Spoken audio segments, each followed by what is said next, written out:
Kejadian ini terjadi ketika aku kuliah di salah satu kampus swasta di Bandung.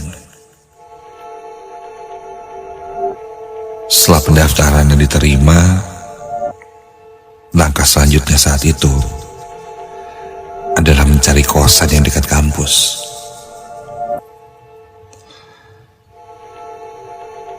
Aku pun berkeliling mencari kosan yang nampaknya sudah mulai banyak yang penuh terisi. Hampir belasan kosan aku datangi. Tak ada satupun yang cocok dan kebanyakan sudah penuh. Ketika itu, aku yang sudah kelelahan beristirahat sejenak di sebuah warung untuk membeli minum dan sekedar mengistirahatkan kakiku.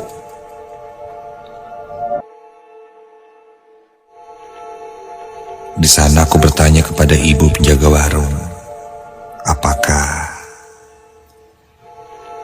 ada kosan yang masih kosong ya? Ternyata jawaban ibu penjaga warung itu memberikan sebuah harapan. Katanya ada. Dia menunjukkan arah menuju kosan, masuk lewat gang kecil, dan dia pun memberikan arahan padaku.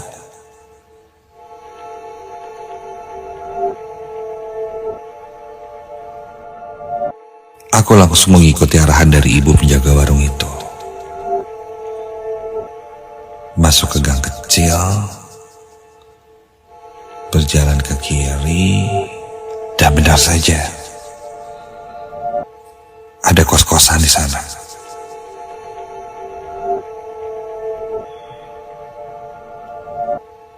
Ada nomor yang tertera di pintu kosan tersebut. Aku langsung menghubungi nomor itu dan bilang aku sudah berada di depan kosan. Hari itu sudah mulai sore dan hampir menjelang maghrib. Untungnya penjaga kosan datang dan mengizinkanku untuk melihat kos-kosan. Wah, ternyata masih ada kamar yang kosong. Begitu masuk, aku langsung merasa cocok, ditambah dekat dengan kampus.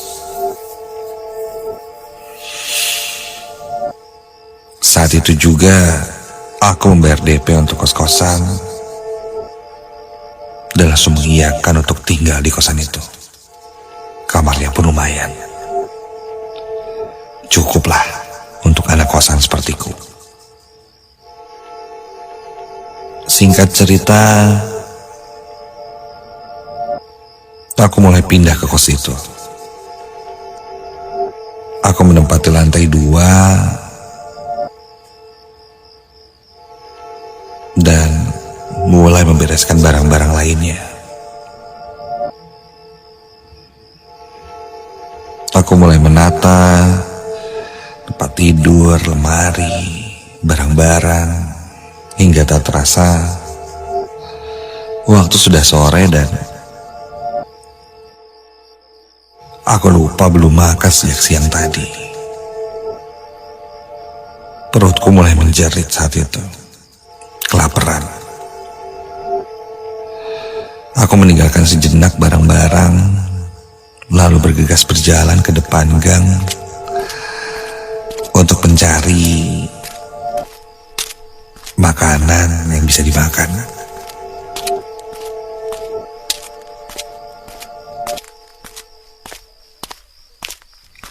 Ada sebuah warung yang menjual nasi dan lauk pauknya saat itu.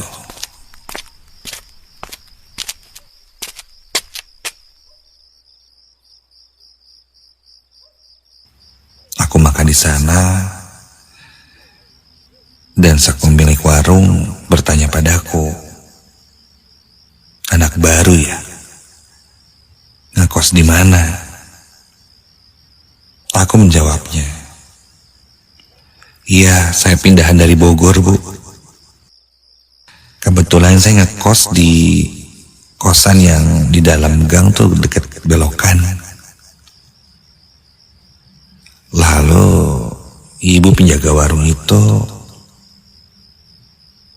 menegaskan. Katanya dia bilang, "Oh, yang lantai 2 itu ya? Gak serem gitu, ah. Soalnya katanya kos-kosan itu sudah kosong beberapa tahun."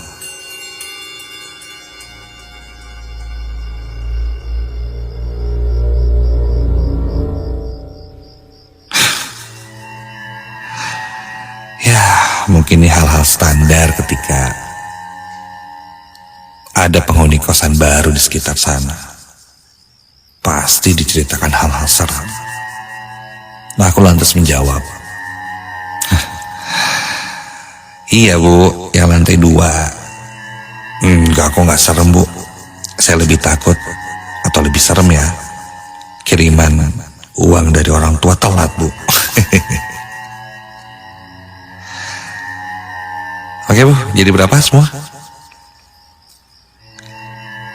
Setelah selesai makan, aku kembali ke kosan.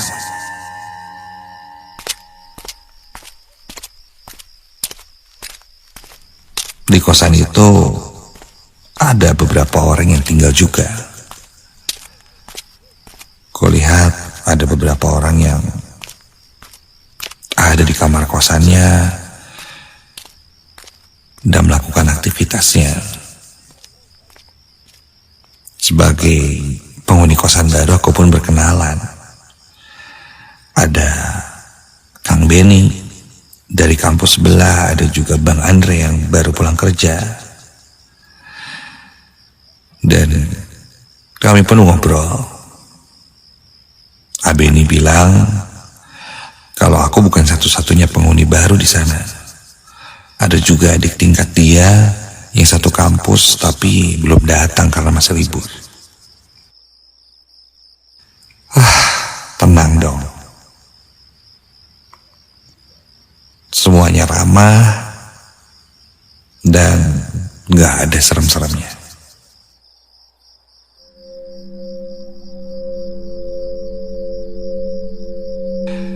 Beberapa hari berlalu, aku mulai ikut ospek kampus. Kegiatan yang membuatku lelah karena acaranya mulai dari pagi sampai sore dan berlangsung 4 hari. Sampai di kosan, aku langsung mandi dan pasti beristirahat. Sampai di satu malam, ketika aku baru selesai mandi, dari celah ventilasi di kamar mandi, aku merasa seperti ada yang mengintip melalui celah jendela.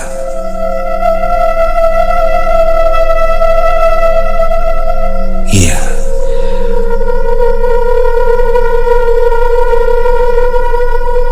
terasa ada sepasang mata yang melihat dari celah ventilasi di kamar mandi. Tapi aku coba untuk tidak pedulikannya. Mungkin ini efek dari kelelahan.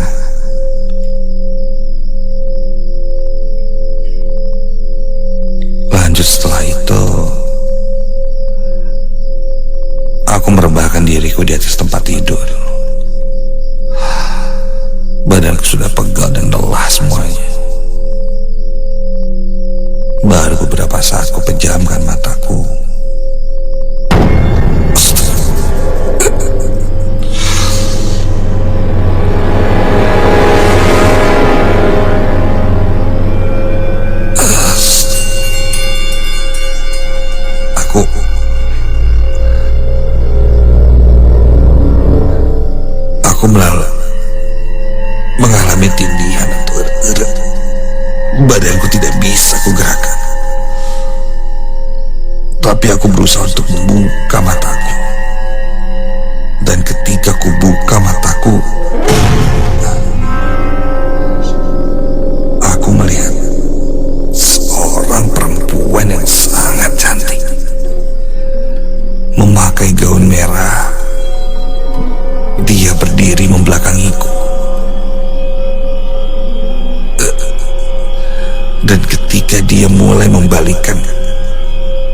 dadanya dan ingin memperlihatkan wajahnya.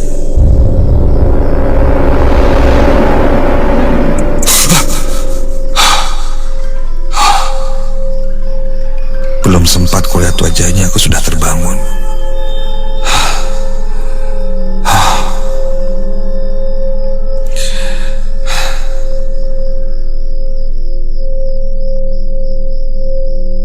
Kata orang, ketindihan atau erep-erep itu ulah makhluk halus. Jika memang iya, apa mungkin sosok perempuan bergaun merah itu yang menggangguku?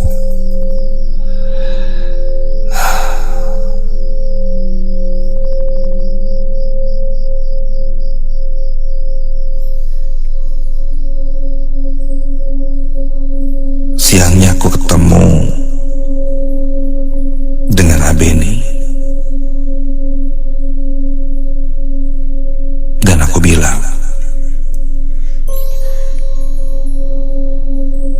semalam aku mengalami tindihan dan melihat sosok perempuan berbaju merah.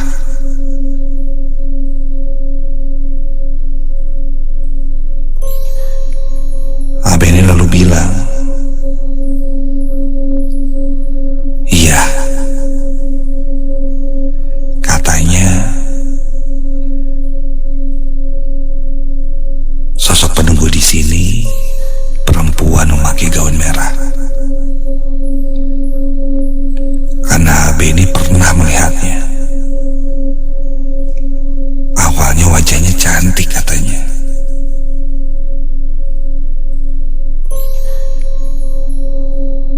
Namun lama-kelamaan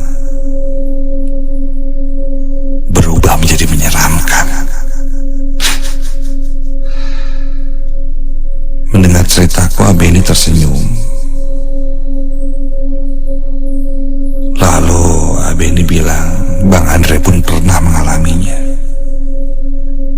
Hampir semua penghuni di sini diganggu ketika awal menghuni kosan itu oleh perempuan bergaun merah. Ya, mungkin maksudnya untuk kenalan. Sosok perempuan itu kadang terlihat berpindah dari lantai 1 ke lantai 2, bahkan menampakkan diri ke tempat yang sering dipakai orang-orang menjemur baju atau pakaian dan terlihat oleh orang lain, yang membuat katanya tempat ini jadi angker oleh sosok perempuan bergaun merah itu.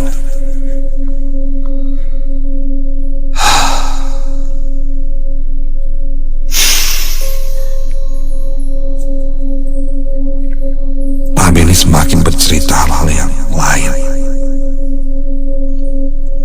yang membuatku malah ketakutan. Tapi ya sudahlah.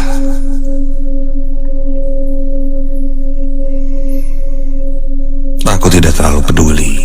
Yang penting urusan kampusku saja lah. Di luar dari itu gimana nanti saja.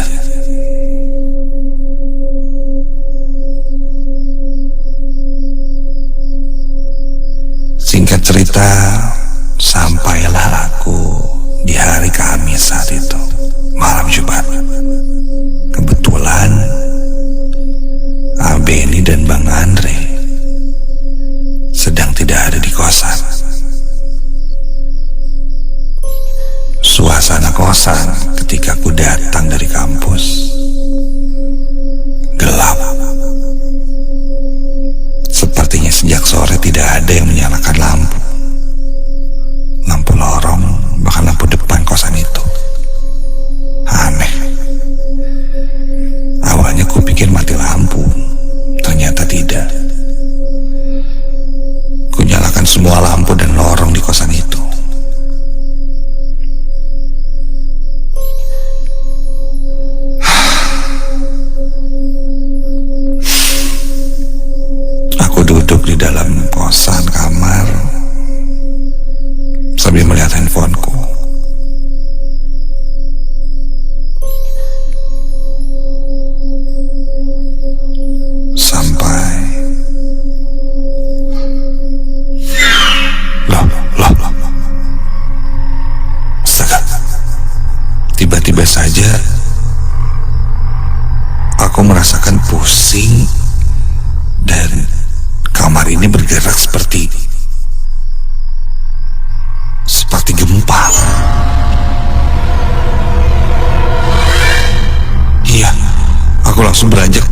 dari dudukku dan berjalan menuju keluar. Jalanku oleng, sangat terasa. Ini sepertinya gempa. Allahu Akbar, Allahu Akbar, Allahu Akbar. Aku langsung keluar dari kamar, dan begitu ku keluar,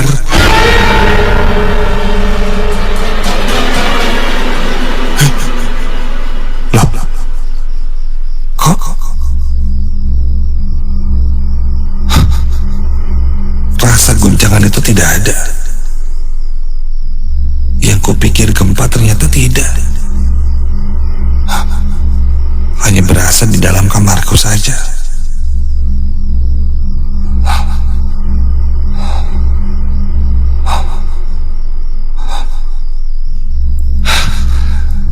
Aku kembali lagi masuk ke dalam kamar.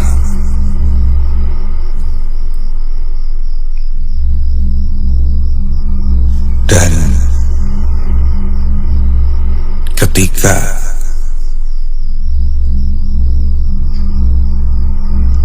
kulihat lebih dekat, di dalam kamarku, aku melihat ada seseorang dengan posisi yang sama sepertiku tadi, sedang duduk di atas tempat tidur, menunduk. Namun kali ini yang kulihat adalah sosok perempuan bergaun merah itu.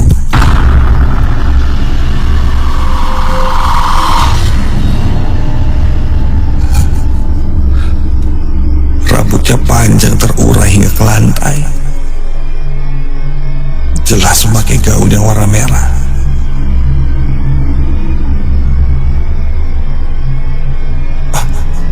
Ini terasa seperti mimpi, namun kulihat dengan sangat jelas.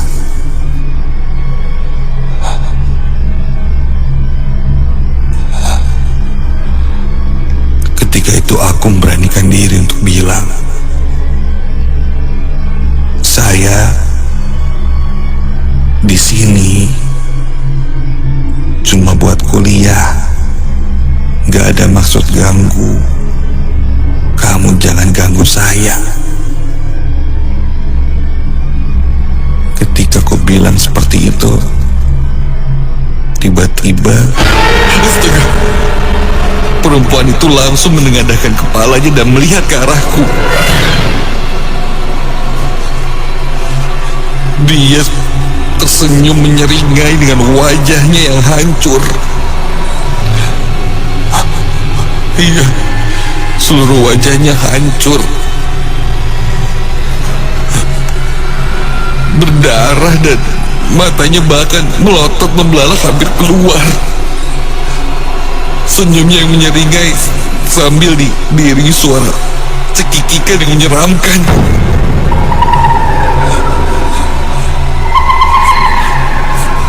Sosok itu pun berdiri dari duduknya dan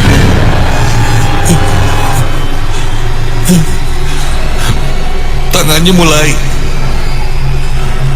berusaha merangkulku.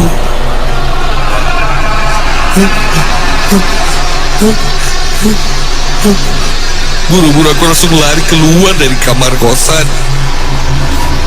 bahkan keluar dari kosanku menuju ke gang depan.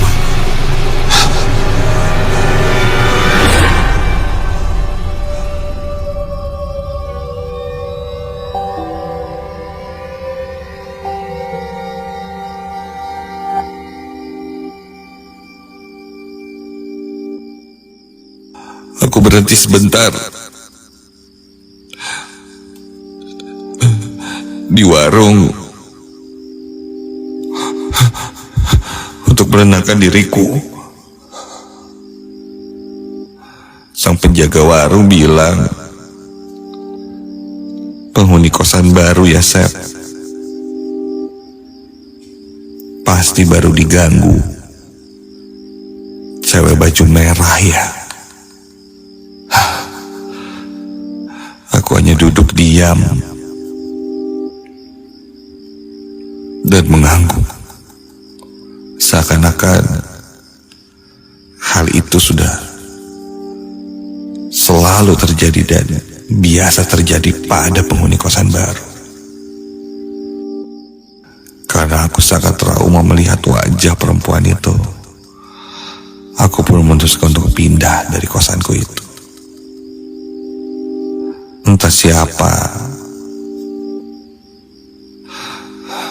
sosok perempuan berbaju merah itu dan kenapa ada di kosanku itu.